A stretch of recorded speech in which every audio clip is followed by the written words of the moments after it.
कुमार अक्ष के मारे जाने पर राक्षस राज रावण ने शोक को रोककर धैर्य के साथ देवतुल्य पराक्रमी इंद्रजीत से कहा, तुम सब अस्त्र जानते हो, शस्त्रधारियों में श्रेष्ठ हो, देवता और दानवों को भी तुमने जीत लिया है।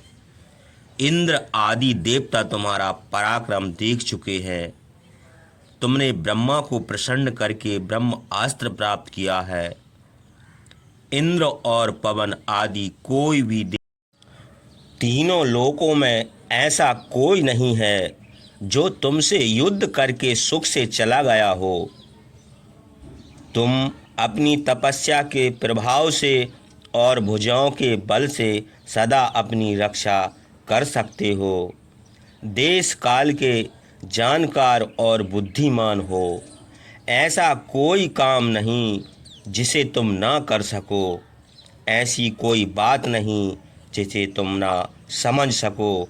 तीनों लोकों में ऐसा कोई वीर पुरुष नहीं जो तुम्हारा पराक्रम और अस्त्र बल न जानता हो। तुम पराक्रम, तपस्या और अस्त्र बल में हमारे समान हो। इसी से तुमको युद्ध में भेजकर हमको किसी प्रकार की चिंता नहीं होती। देखो, इस बानर ने किंकर नामक राक्षस को मार डाला। जम्बूमाली, 5 सेनापति और मंत्रियों के 7 पुत्र भी मारे गए। घोड़े, हाथी और रथों की महती सेना और तुम्हारा भाई कुमार अक्ष भी मारा गया। किंतु हे शत्रुनाशन, ये जितने राक्षस मारे गए हैं वे तुम्हारे समान पराक्रमी नहीं थे।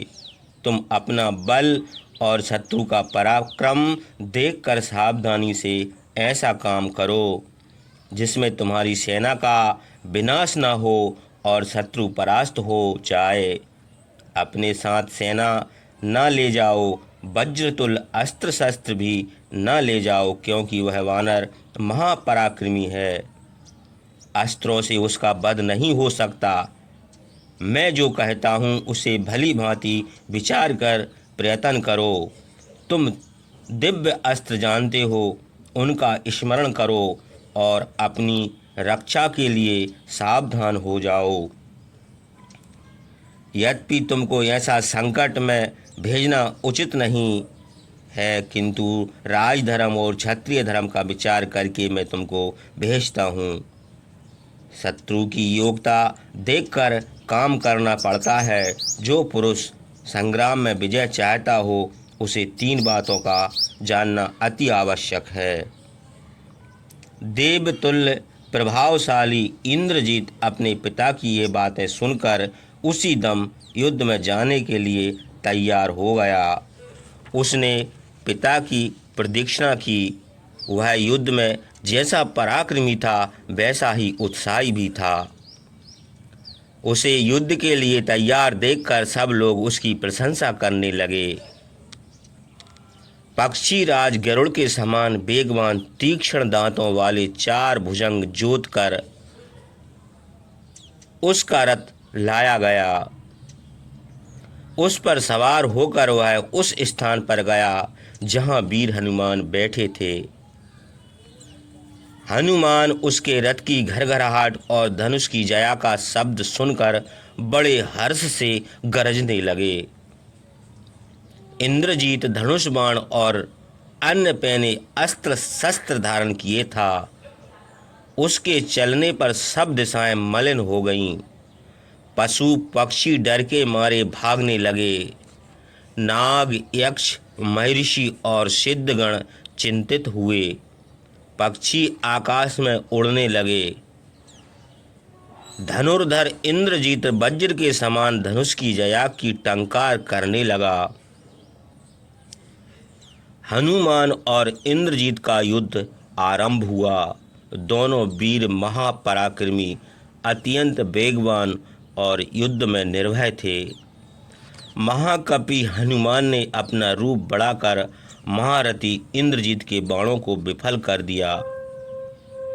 इंद्रजीत क्रोध होकर बाणों की वर्षा करने लगा। उसके बाण बहुत लंबे, तीक्ष्ण, सुवर्ण जटित और वज्र के समान वेगवान थे। मृदंग, मेरी और पटह आदि युद्ध के बाजा बजते थे। धनुष की जया का शब्द होता था। हनुमान आकाश को कूद गए। इंद्रजीत लगातार बाण बरसाता रहा और हनुमान उसके बाणों को विफल करते रहे। महावीर हनुमान दोनों हाथ फैलाकर उसके चलाए हुए बाणों को पकड़कर तोड़ डालते थे। दोनों वीरों ने बड़ी बुद्धिमानी से अपनी रक्षा करते हुए ऐसा युद्ध किया कि देखने वालों का मन आकर्षित हो गया। इंद्रजीत यह ना समझ सका कि हनुमान किस उपाय से अपने को बचा लेते हैं और हनुमान को भी इतनी शीघ्रता से बाण चलाते देखकर बड़ा आश्चर्य हुआ। जब अमोघ बाणों का लगातार प्रहार करने पर भी हनुमान पीड़ित न हुए, तब इंद्रजीत को बड़ी चिंता हुई। फिर सोचकर उसने निश्चय किया कि इस वानर को हम मार नहीं सकते। किसी उपाय से पकड़कर राक्षसराज के पास ले चलना चाहिए। तब उसने पितामह ब्रह्मा का दिया हुआ ब्रह्मास्त्र चलाया और उस अस्त्र के द्वारा हनुमान को बांध लिया। ब्रह्मास्त्र से बंध जाने पर वीर हनुमान पृथ्वी पर गिर पड़े, किंतु ब्रह्मा के वरदान से उनको किसी प्रकार का क्लेश नहीं हुआ। उन्होंने सोचा कि तीनों लोकों के पूज्य ब्रह्मा के दिए हुए इस ब्रह्मास्त्र में विफल नहीं कर सकता, इसलिए थोड़ी देर इस बंधन में अवश्य रहना पड़ेगा। ब्रह्मा, इंद्र और वायु सदा हमारी रक्षा करते हैं। अतएव ब्रह्मास्त्र से बंध जाने पर भी हमको कोई भय नहीं है। ये राक्षस मुझे बांधकर रावण के सामने ले जाएगा, तब उससे बातें करने का मौका मिलेगा, इसलिए बंध जाना अच्छा हुआ। यह सोचकर वे चुपचाप पृथ्वी पर पड़े रहे। राक्षस जब उनकी धमकाने लगे, तब वे बड़े गंभीर शब्द से गरजे।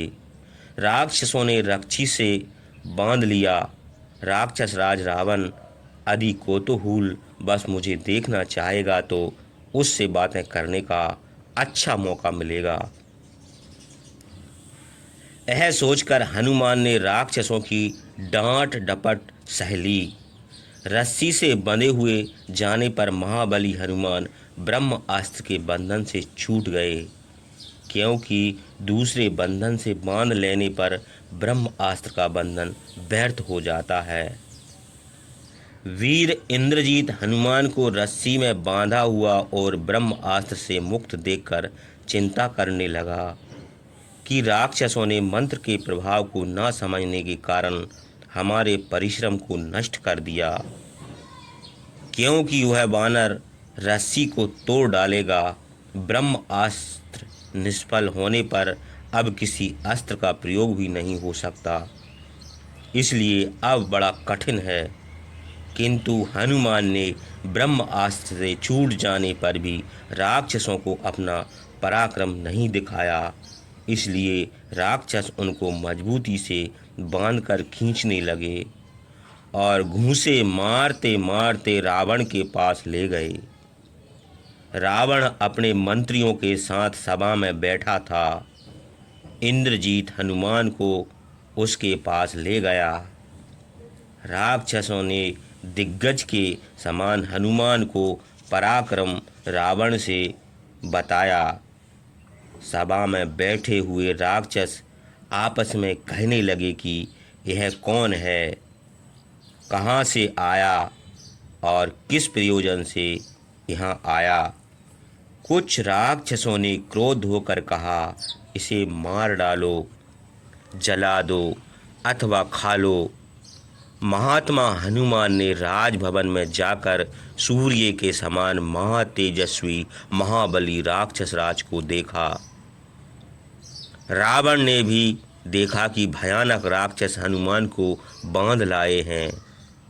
उनको देखते ही क्रोध के मारे रावण की आंखें लाल हो गईं। उसने मंत्रियों को हनुमान से सब हाल पूछने की आज्ञा दी।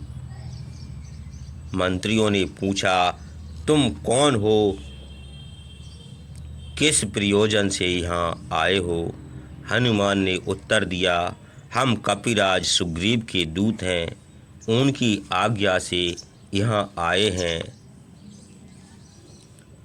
महातेजस्वी वीर रावण महामूल्य सुवर्णमय रतन जटित चमकते हुए किरीट धारण किए था। उसके दिव्य आभूषणों में हीरा और अन्य बहुमूल्य रतन जड़े थे।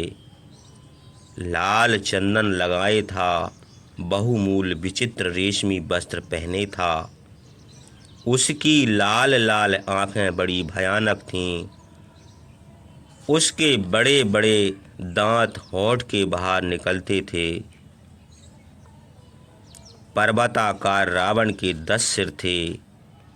यह अनेक शिखरों से युक्त मदराचल के समान जान पड़ता था। उसकी छाती में हार शोभित था। उसका मुंह पूर्ण चंद्रमा के समान था। वह प्रातःकाल उदय हुए सूर्य के समान तेजस्वी था। उसकी भुजाएं पंचमुए सांप के समान भयानक थी। उनमें चंदन लगा था। भुजाओं में कंकण और विज्जाट शोभित थे। वह रत्न जड़ित स्फटिक मणि के आसन पर बैठा था। सुंदरी स्त्रियां पंखा और चंवर लिए खड़ी थीं। दुर्धर, प्रहस्त, महापार्श्व और निकुंभ ये 4 मंत्री उसके पास बैठे थे। यतएव 4 समुद्रों से घिरे हुए भूमंडल के समान शोभित था। जैसे देवता इंद्र के पास बैठे हो, वैसे ही वह अपने मंत्रियों के साथ बैठा था। वह काजल के समान अथवा बरसात के बादल के समान काला था। हनुमान बड़ा क्रोध और आश्चर्य से उनको देखने लगे। उसका तेज और प्रभाव देखकर उन्होंने मन में कहा, इसका कैसा अद्भुत रूप है। पराक्रमी, सौंदर्य, तेज और धैर्य प्रशंसनीय है। इसकी देह में सब शुभ लक्षण हैं। यदि ऐसा अधर्मी न होता तो इंद्र के साथ देवलोक का राज करने के योग्य था। यह लोक निंदित, क्रूर और नृशंस काम करता है। इसी से देवता, दानव और सब लोग इससे डरते हैं। यह महापराक्रमी है। क्रुद्ध होकर संपूर्ण जगत का विनाश कर सकता है। हनुमान को देखकर महाबाहु रावण को बड़ा क्रोध आया। उसके मन में संदेह हुआ कि यह कोई महातेजस्वी पुरुष है। बानर का रूप धारण करके आया है। संभव है कि यह नंदी हो। एक बार मैंने कैलाश पर्वत पर उसको बानर का सा मुँह देखकर उपहास किया था।